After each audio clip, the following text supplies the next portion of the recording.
자, 1번입니다. 트리에틸알루미늄에 대해서 다음 물음에 답하시오. 자, 물과의 화학 반응식을 쓰고 트리에틸알루미늄이 반응했을 때 발생한 기체의 부피. 자, 이렇게 부피를 구하는 문제는 이상기체 상태 방정식을 이용하는 문제가 되겠죠. 자, 그리고 옥내 저장소에 저장할 때 바닥 면적까지 답변을 하면 되는 문제입니다. 자, 한 문제당 5점씩 배점이 되기 때문에 가나다를 다 맞춰야 5점이 되는 게 아니라 이 중에 한 문제씩만 맞추게 되더라도 부분 점수가 들어가고, 한 문제를 다 맞추지 못했더라도 그 안에 계산 과정이라던가 답 안에서 필요한 부분에 몇 가지 단어가 포함이 되게 되면 단 1점이라도 더 얻을 수 있는 기회가 있기 때문에 빈칸을 두지 말고 어떤 답변이든 쓰고 나오는 것이 실기 시험에서는 중요하겠습니다. 자, 먼저 물과의 화학 반응식을 쓰기 위해서는 이 트리에틸알루미늄이 반응한다는 걸 보여줘야 되겠죠. 자, 트리에틸알루미늄은 에틸이 3개가 있다는 뜻입니다. 자, 그래서 에틸이 C2H5가 3개 있는 것을 의미를 하죠. 트리에틸이 되는 거고 알루미늄이 되는데, 자, 기본적으로 이렇게 화학식을 쓰고 한글로 읽을 때는 뒤에서부터 앞으로 읽지만 이렇게 간혹 가다가 한글로 읽는 이 이름 순서를 그대로 쓰는 경우도 있습니다. 자, 트리에틸알루미늄인 것처럼 순서도 트리에틸알루미늄이 됐죠.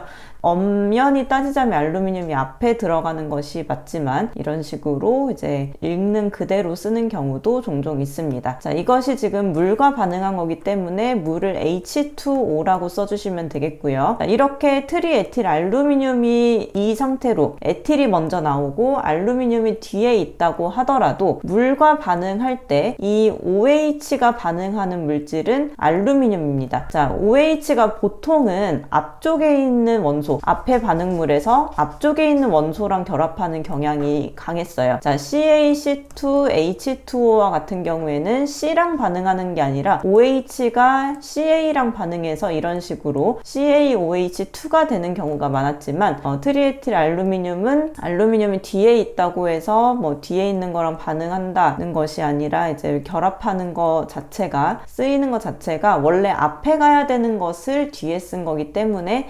알루미늄과 OH가 만나서 이렇게 3을 붙여주고, 왜 이렇게 3이 붙냐 하면 알루미늄이 13족 원소이기 때문에 산화수 플러스 3을 가지기 때문입니다. 자, 그리고 물에서 남은 H 하나가 C2H5에 들어가서 C2H6가 되는 형태로 반응을 하게 됩니다.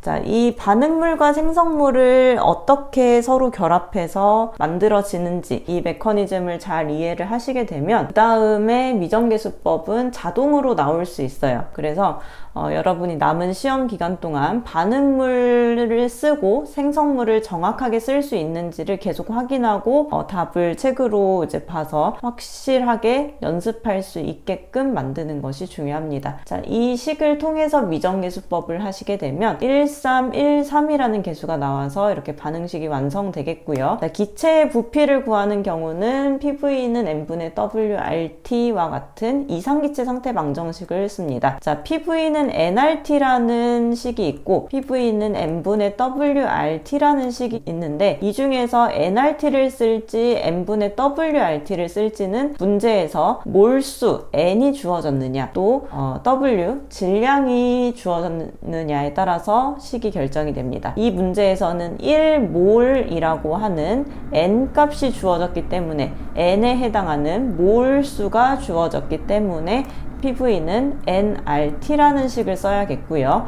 이 식을 통해서 우리가 구하고 싶은 것은 V니까 V는 P분의 nRT라고 쓰시면 되겠습니다. 자, 이 안에서 P, N, RT를 각각 구하게 되면 P1ATM이 되겠고, 1ATM은 표준 상태이기 때문에 0도씨 1기압이라는 뜻으로 1ATM이 됩니다. 자, N은 1몰이고요. R은 0.082인데 이때 ATM에 문제에서 구하라고 하는 부피의 단위 리터가 나오면 됩니다. 자, 문제에서 만약에 세제곱미터를 구하라고 한다면 이 리터가 아니라 세제곱미터로 단위를 맞춰주셔야 되겠고, 자, 여기가 리터가 나온다면 아래쪽에는 몰, 여기가 세제곱미터가 나온다면 여기는 킬로몰이 되고 이제 몰점 켈빈으로 고정이 됩니다. 자, T는 절대온도 켈빈으로 환산해주기 위해서 0도씨를 273에 더해서 273 켈빈으로 하도록 하겠습니다.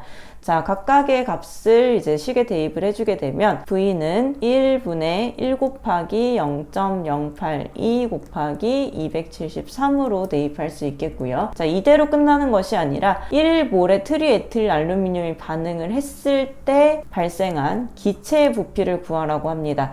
자, 여기까지 구하게 되면 트리에틸 알루미늄에 대한 값을 구하는 거예요. 자, 트리에틸 알루미늄을 가지고 기체, 발생한 기체라고 하면 AlOH3와 C2H6 중에서 C2H6를 의미하는 겁니다. 자, 기체인 C2H6가 얼마나 나오는지로 환산해 주기 위해서 트리에틸 알루미늄 분에 에탄을 해주겠습니다. 이 앞에 들어갈 값은 화학 반응식의 개수가 들어가게 되는데 이 화학 반응식의 뜻 자체가 트리에틸 알루미늄 1몰이 반응했을 때 에탄이 3몰이 나온다는 뜻이기 때문에 1분의 3이라고 계산해 줄 수 있습니다. 자, 이렇게 하게 되면 계산기로 계산을 했을 때 67.158이 나오게 되고 소수 셋째 자리에서 둘째 자리로 반올림 한다는 뜻으로 67.16리터로 해주셔야 합니다. 자, 계산 과정이 채점에 포함이 되기 때문에 소수 셋째 자리에서 둘째 자리로 넘어가는 이 과정을 꼭 보여주셔야 하고요.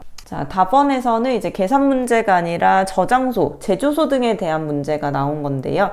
자, 옥내 저장소에 저장할 때 옥내 저장소는 바닥 면적에 대한 것을 종종 물어봅니다. 자, 바닥 면적이 어떤 면적이 있냐면 1000제곱미터, 2000제곱미터, 그리고 1500제곱미터가 있는데 바닥 면적을 1000제곱미터로 하는 것은 위험한 것, 그리고 2000제곱미터로 넓게 저장할 수 있는 것은 비교적 덜 위험한 것, 그리고 이 1000제곱미터에 해당하는 것과 2000제곱미터에 해당하는 것이 섞여 있으면 1500제곱미터 이렇게 생각하시면 되는데요. 자, 위험하다는 기준이 뭐냐? 위험 등급으로 봤을 때 1등급인 거, 그리고 사료의 경우에는 1등급인 게 얼마 없기 때문에 2등급인 것까지 포함할 수 있습니다. 자, 2000제곱미터는 나머지 것들 2등급과 3등급, 사료에 있어서는 2등급이 여기 포함이 되어 있기 때문에 이제 3등급이 되겠죠. 그래서 1000제곱미터 기준에 해당하는 것과 2000제곱미터 기준에 해당하는 것이 서로 섞여 있게 되면 1500제곱미터로 하고요. 만약에 위험물의 위험 등급이 2등급이나 3등급이라고 할지라도 이 옥내 저장소가 다층 건물이라고 하면, 즉 2층 이상의 건물, 2층, 3층, 4층, 5층 이런 식으로 1층짜리가 아니라 단층 건물이 아니라 층수가 있는 건물이라고 하면 위험 등급이 3등급이 위험물일지라도 항상 바닥 면적을 1000제곱미터로 해야 합니다. 여기까지 옥내 저장소에 대한 바닥 면적에 대한 내용으로 기억해 주시면 되겠습니다. 자, 트리에틸 알루미늄은 삼류 위험물 중에 위험 등급 1등급인 알킬 알루미늄에 해당하는 물질이기 때문에 위험 등급 1등급이라서 바닥 면적은 1000제곱미터로 쓰시면 됩니다. 자, 다음 2번입니다. 지하 탱크 저장소의 구조에 대한 설명입니다. 이런 문제가 보통은 그림으로 많이 나왔지만 이런 식으로 문장으로 나왔을 때 그 장면이 떠오르지 않으실 수 있어요. 근데 우리가 이 필기에서부터 계속 봤었던 그림입니다. 우리 교재에 보시면 이렇게 지하에 탱크 전용실이 있고 탱크가 들어가 있는 이런 그림을 종종 보셨을 거예요. 합격 족보에도 있고 본문에도 있고 필기나 실기 기출문제에서 틈틈이 나왔던 문제입니다. 자, 이 지하 탱크 저장소 구조에서 기억해야 할 숫자가 어떤 것들이 있었냐 하면 이 부분 탱크부터 지면까지 0.6m, 그리고 탱크와 탱크 사이가 0.1m, 그리고 탱크 전용실의 두께가 0.3m, 그리고 탱크와 탱크 사이의 거리, 탱크가 2개 있다면 1m의 거리를 하는데 지정 수량의 100배 이하라면 0.5m로 할 수 있고요. 통기관의 높이가 4m가 될 수 있다. 자, 그림이 약간 좀 알아보시기 힘드실 수 있겠지만 우리 책에 다 있는 그림이기 때문에 그 그림을 꼭 찾아서 보시기 바랍니다. 자, 이런 내용으로 푸는 문제이고요. 문제를 읽으면서 그림을 떠올리시면 됩니다. 자, 지하 저장 탱크의 윗부분은 지면으로부터 몇 미터 이상 아래에 있어야 한다. 자, 이 숫자 중에 하나를 물어보고 있는 거예요. 땅부터 탱크의 윗부분까지 0.6m가 되어야 되겠죠. 자, 탱크를 2개 이상, 2 이상 인접해 설치하는 경우에는 그 상호 간에 몇 미터 이상의 간격을 유지하냐면 1미터 이상의 간격을 유지해야 합니다. 자, 이 뒤에 이제 조건이 생략이 됐지만 만약에 용량의 합계가 지정 수량 100배 이하인 경우에는 0.5m 이하로 하여야 한다는 내용까지도 이 문제를 통해서 같이 기억해 주시면 좋겠고요. 자, 이 다, 라, 마, 바에 대해서는 사실 다와 라, 특히 다와 라에 대해서는 이제 틀리라고 된 문제입니다. 어떤 용접을 하는지를 물어보는 건데 금속 재질로 된 용접, 이 분야가 약간 기계 쪽에 용접 관련된 직무를 하신 분들이라면 이 용접에 대한 명칭이 익숙하시겠지만 위험물을 준비하시는 분들 대부분은 특히 현장 경험이 없으신 분들은 이제 화공과에서 많이 준비를 하시기 때문에 생소하실 수 있어요. 자, 우리 법령에 보면 교재에 나오는 내용이기도 한데요. 교재 해설에 보시면 완전 용입 용접, 그리고 양면 겹침 이음 용접으로 틈이 없도록 만드는 동시에 라고 나와 있습니다. 즉 탱크가 완전히 딱 찍혀서 만드는 게 아니라 철판을 이어 붙여서 만드는 거기 때문에 그 철판과 철판 사이를 완전히 딱 메꿀 수 있는 용접 방식 2개가 나온 거예요. 완전 용입 용접, 양면 겹침 이음 용접, 이렇게 2가지가 들어간 거고, 이 용접에 대해서 나온 것은 처음이지만 압력 시험에 대한 몇 배의 압력, 몇 분간 이거는 종종 나온 적이 있습니다. 자, 몇 배의 압력으로 시험을 해야 하냐면 1.5배의 압력으로 10분간 시험을 해야 하고요. 여기에서 또 기억을 하실 숫자는 압력 탱크가 아닌 경우에는 70kPa, 그리고 압력 탱크가 되는 압력은 46.7kPa 이상일 때 압력 탱크라고 한다라는 내용까지 이 한 문제를 통해서 지하 탱크 저장소의 구조를 한번 쭉 정리를 해 주시면 좋겠습니다. 자, 다음 3번입니다. 다음 설명하는 위험물, 물, 알코올, 에테르에 잘 녹는다, 응거울 반응한다, 아제트산이 되기 쉽다, 이런 문장을 주고 위험물이 뭔지 생각을 해야 돼요. 자, 이 중에서 가장 쉽게 찾을 수 있는 힌트라고 생각하는 것은 3번째 것입니다. 왜냐하면 산화에서 아세트산이 된다라는 말 자체가 알코올의 산화에서 나오는 것을 이제 문장으로 표현한 건데요. 최근 들어서 이제 알코올 산화에 대한 문제가 굉장히 많이 나왔습니다. 알코올, 에탄올이 대표적이죠. 우리가 에탄올, 술을 마시게 되면 숙취가 생기죠. 숙취가 굉장히 머리도 아프고 이런 독성이 있어서 우리가 굉장히 아프게 되는데 바로 이 알코올, 에탄올이 아세트알데히드가 되기 때문에 그렇고, 이게 또 우리가 계속 호흡을 하면서 이제 숨을 쉬면서 시간이 지나면 약간 좀 술이 깹니다. 그 이유는 이 아세트알데히드가 산화해서 아세트산으로 변하기 때문에 그렇게 되는 건데요. 이런 식으로 알코올이 알데히드가 되고 카르복시기가 되는 이 과정은 메탄올에서도 일어납니다. CH3OH에 해당하는 메탄올이 한번 산화하게 되면 HCHO, 포름알데히드, 그리고 HCOOH에 해당하는 포름산으로 되는 형태도 알코올의 산화 과정에 있습니다. 자, 이 과정이 굉장히 출제가 많이 되었던 내용이기 때문에 문제를 통해서 내용을 숙지하셨다면 이 문제를 응용해서 이런 식으로 산화해서 아세트산이 되기 쉽다라는 말을 봤을 때도 충분히 여기에 있는 아세트알데히드를 말하는 거구나 라는 것을 찾을 수 있어야 합니다. 자, 그 다음에 또 이제 힌트로 볼 수 있는 것은 은거울 반응인데요. 자, 은거울 반응은 이제 필기 시험 때 나왔던 문제의 하나입니다. 자, 아세트알데히드가 은거울 반응을 할 수 있고요. 또 펠링 반응을 할 수 있습니다. 알데히드가 있는 이 물질이 있는 용액에다가 펠링 용액을 넣게 되면은 붉은색의 산화구리가 형성되는 반응이 펠링 반응인데요. 은거울 반응을 하는 거, 펠링 반응을 하는 거 둘 다 알데히드가 있는 물질이기 때문에 알데히드가 들어가는 아세트알데히드가 답이 되겠습니다. 자, 위험물에 대해서 명칭은 한글로 쓰셔야 돼서 아세트알데히드라고 써주시면 되겠고요. 자, 두 번째로 시성식은 CH3CHO라고 쓰셔야 됩니다. 시성식이라고 딱 이렇게 명칭이 되어 있기 때문에 다르게 쓰시면 안 되고 이 CHO가 꼭 드러나도록 쓰시는 게 맞습니다. 지정수량은 사료위험물 중에 특수인화물이기 때문에 50리터가 됩니다.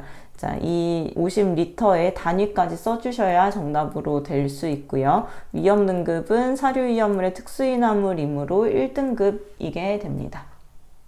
자, 다음 4번입니다. 지정수량의 배수의 합을 구하시오. 이런 문제는 우리가 안심할 수 있는 그런 문제이지만 꼭 수용성, 비수용성이 헷갈리거나 이 중에 하나가 잘 모르는 그런 위험물이 하나 나와가지고 이제 우리를 고민하게 만들 수도 있는 그런 유형의 문제입니다.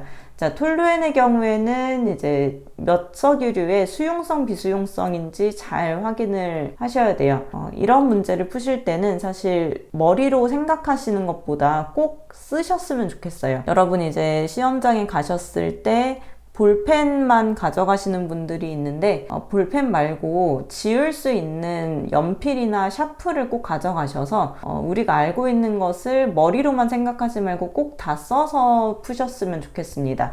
자, 왜냐하면 이런 문제를 풀 때 톨루엔이 1000리터다 이런 거를 1석유류의 비수용성이라서 200리터다 이런 식으로 문제지에 연필로 쓰고 이제 답을 적을 때 이 내용을 지우면 되거든요. 이 내용을 그대로 써서 제출하시면 부정행위로 처리가 되실 수 있고 쓴 다음에 꼭 지우셔야 하는데 우리가 실수를 하지 않기 위해서는 연필로 쓰면서 푸는 게 제일 좋습니다. 스틸렌의 경우에는 이석유류의 비수용성이기 때문에 1000리터겠다. 아닐린은 3석유류의 비수용성이니까 2000리터. 기어유는 4석유류니까 수용성, 비수용성 상관없이 다 비수용성이라서 6000리터.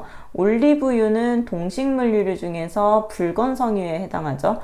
자, 동식물유는 무조건 다 10,000리터에 해당한다. 이렇게 쓴 다음에 지정수량의 배수의 합을 구하는 식 200분의 1000 플러스 1000분의 2000 플러스 2000분의 4000 6000분의 6000 10,000분의 20,000 자, 이렇게 이 과정도 쓰시고 그리고 이 안에서 약분이 쉽게 될 것 같이 보이더라도 이 안에서 실수를 꼭 할 수 있기 때문에 계산기를 통해서 계산기로 계산한 값 12로 적어주시면 되겠습니다.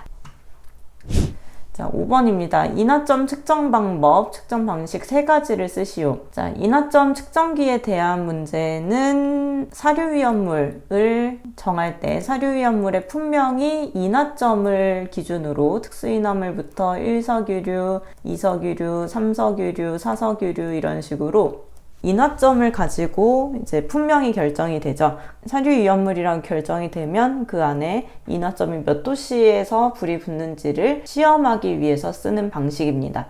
자, 뚜껑을 닫아서 쓰는 밀폐 방식이 있고요. 그리고 뚜껑을 열어서 쓰는 개방형의 방식이 있습니다. 자, 그래서 뚜껑을 닫아서 쓰는 방식으로는 태그 밀폐식, 인하점 측정기, 그리고 신속 평형법, 인하점 측정기가 있고요. 뚜껑을 열어서 측정하는 방식은 클리브랜드 개방컵, 인하점 측정기가 있습니다.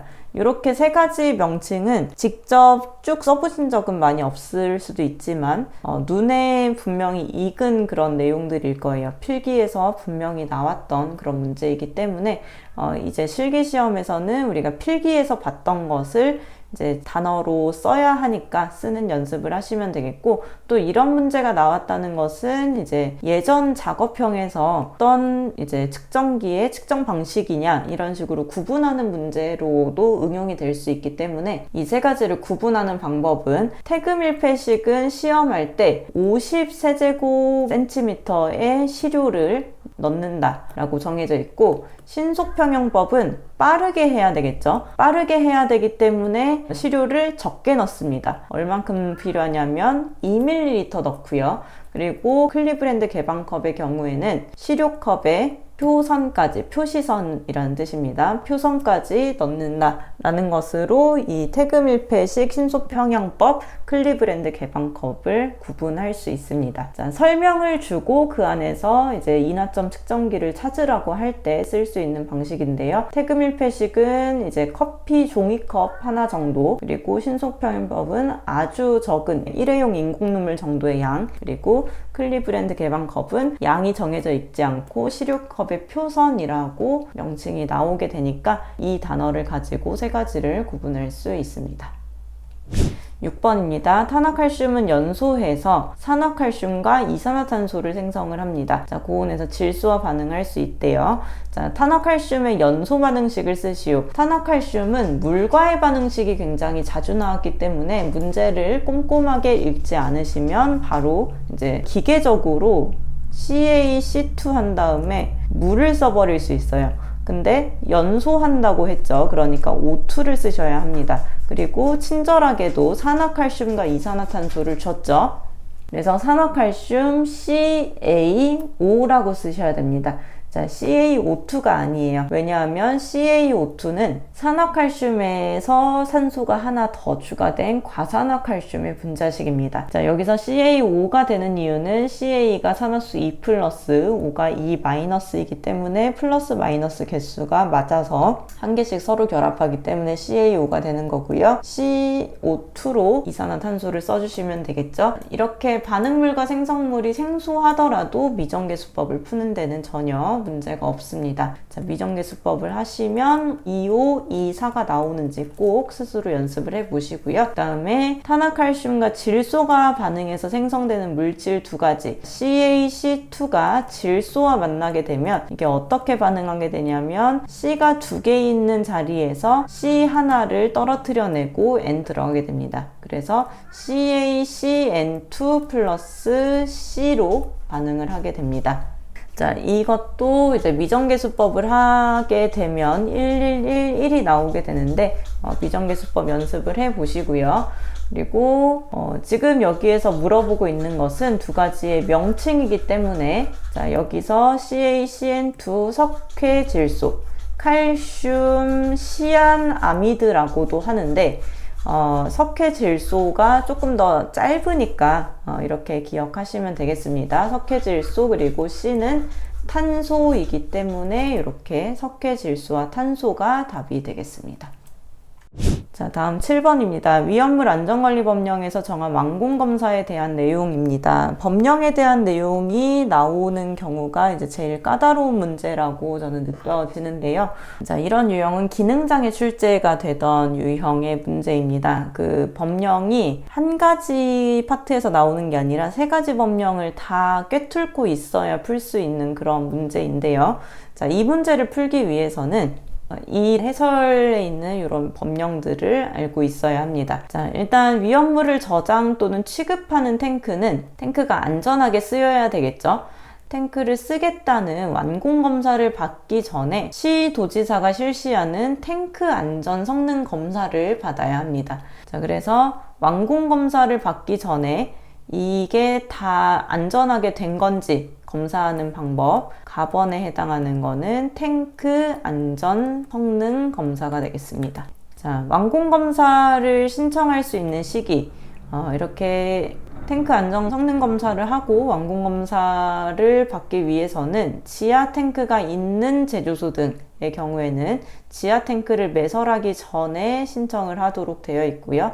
이동 탱크 저장소의 경우에는 이동 저장 탱크, 그러니까 트럭에 탱크를 이렇게 올려놓고 상시 설치 장소, 상치 장소를 확보한 후에 완공 검사를 신청하도록 되어 있습니다.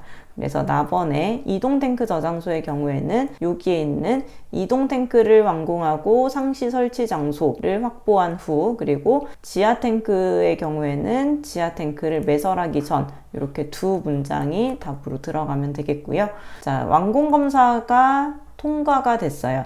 적합하다고 인정되는 경우에는 무엇을 주어야 하느냐? 완공검사 합격 확인증이라는 것을 주어야 합니다. 완공검사 합격 확인증. 자, 법령에 대한 것을 잘 알고 실무에 적용하기 위해서 이런 문제를 출제하는 거기는 하지만 실무 경험이 없거나 또 실무 경험이 있더라도 꼭 이 업무를 계속하는 건 아니잖아요. 자, 이런 거를 굉장히 말도 어렵고 해서 이렇게 눈에 익기가 쉽지가 않습니다. 자, 이런 문제는 막 이 문제가 나왔다고 해서 뭐 모든 법령을 외우기 위해서 노력하거나 그렇게 하기보다는 차라리 이 문제가 또 나왔을 때는 반드시 맞추겠지만 이 문제 말고 또 다른 법령에서 낸다라고 하면은 그때는 이제 다른 뭐 화학 반응식이라던가 지정수량, 뭐 분자식 이런 부분에서 꼭 득점을 하겠다, 꼭 점수를 따겠다라는 마음으로 법령에 대한 것은 한 번 나왔던 거는 반드시 맞추지만 새로 나오는 것은 어쩔 수 없다라는 마음으로 60점을 향해서 시험을 대비하는 태도가 필요하겠습니다. 자, 이런 법령 문제는 이 정도로 하고 넘어가도록 하고요. 자, 8번입니다. 염소산 칼륨에 대한 내용인데요. 완전 분해 반응식을 쓸 때 염소산 칼륨이기 때문에 KClO3가 되겠죠. 자, 염소산도 그렇고 ClO3도 그렇고 아염소산 ClO2도 그렇고요. 과염소산 ClO4도 그렇고 염소와 산소가 결합한 경우에는 이렇게 염소 산소 사이에서 완전히 끊어진다고 보시면 됩니다. 자, KClO3가 분해가 돼서 KCl과 O2로 완전히 분해가 됩니다. 자, 이 상태에서 미정계 수법을 해주시게 되면 2, 2, 3이 나오게 되고요. 자, 이 상태로 산소의 부피를 구하는 PV는 nRT와 n분의 WRT 중에서 하나를 골라서 이상기체 상태 방정식을 쓰겠습니다. 자, 문제에서 지금 n이 나왔는지 w가 나왔는지 구분을 해야 되는데 문제에서 1kg에 해당하는 w가 나왔기 때문에 n분의 WRT로 해서 V는 Pn분의 WRT로 식을 바꿔주시면 되겠습니다. 자, P는 1atm이고요. 왜 1atm이냐면 표준 상태이기 때문에 그렇습니다. 자, M은 질량이 주어진 그 물질의 분자량. 누가 1kg이냐면 염소산 칼륨이 1kg이죠. ClO3가 분자량이 몇인지를 구하면 되는데 염소산 칼륨 분자량이 123이라고 나와 있죠. 자, 123 여기서 단위를 결정을 해야 되는데 단위가 그램 퍼 몰이 쓰이는 경우가 있고 킬로그램 퍼 킬로몰이 쓰이는 경우가 있습니다. 자, 그램 퍼 몰인지 킬로그램 퍼 킬로몰인지 결정하는 그 단서는 세제곱미터가 있기 때문에 여기 부피의 단위를 통해서 결정하게 됩니다. 부피의 단위가 세제곱미터면 킬로그램 퍼 킬로몰이 되는 거고요. 부피의 단위가 리터면 그램 퍼 몰이 됩니다. 자, 그 다음에 W는 1kg 그대로 써주시면 되고 만약에 산소의 부피를 구하는 이 부피가 리터가 된다면 여기를 킬로그램을 그램으로 환산해서 1000g으로 바꿔주셔야 되겠죠. 자, R은 0.08이라는 숫자는 항상 변하지 않고요.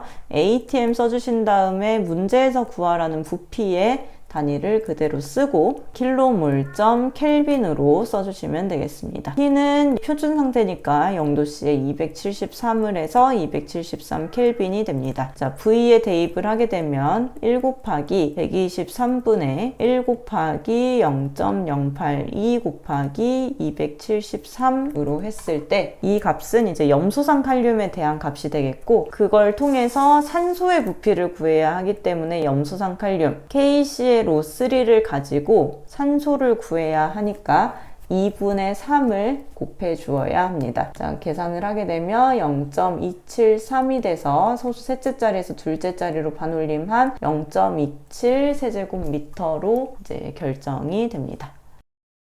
자, 다음 9번입니다. 클로로벤젠에 대해서 화학식 분명 수량을 쓰는 아주 심플한 문제입니다. 자, 화학식은 벤젠에 염소가 붙은 형태이다 보니까 C6에 H6에서 H 하나가 빠져나와서 5개가 되고 그 자리에 Cl을 붙여주시면 되겠습니다. 자, 그리고 클로로벤젠은 이석유류의 비수용성이기 때문에 제2석유류라고까지만 써주시면 됩니다. 수용성, 비수용성은 분명히 아니에요.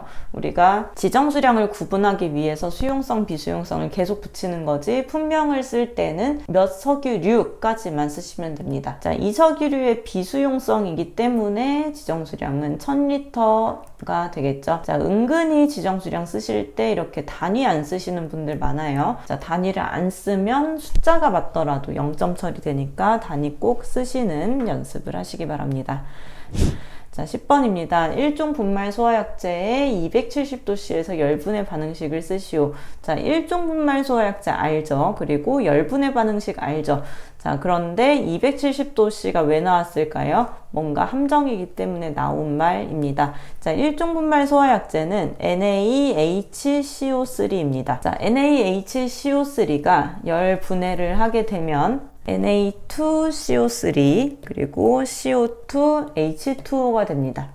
여기까지 하면 이렇게 계수 2 붙여주면 끝나죠. 자, 지금 여기에 쓴 우리가 일반적으로 알고 있는 이 반응식이 270도씨의 반응식입니다. 자, 이 반응식 말고도 우리 산업기사에서 한 가지 더 알아야 할 반응식이 있는데요. 자, NaHCO3가 Na2O2가 되고 CO2H2O는 그대로 나오는 반응식은 850도씨에서의 분해식입니다. 자, 이것을 이제 미정계수법을 해보게 되면 21, 21이 나오게 되는데 270도씨의 반응식은 기능사에서부터 일반적으로 보던 분해식인 반면에 850도씨는 은근히 또 한 번씩 나오는 경우가 있어서 이것도 이 문제를 통해서 같이 정리를 해두시기를 바랍니다.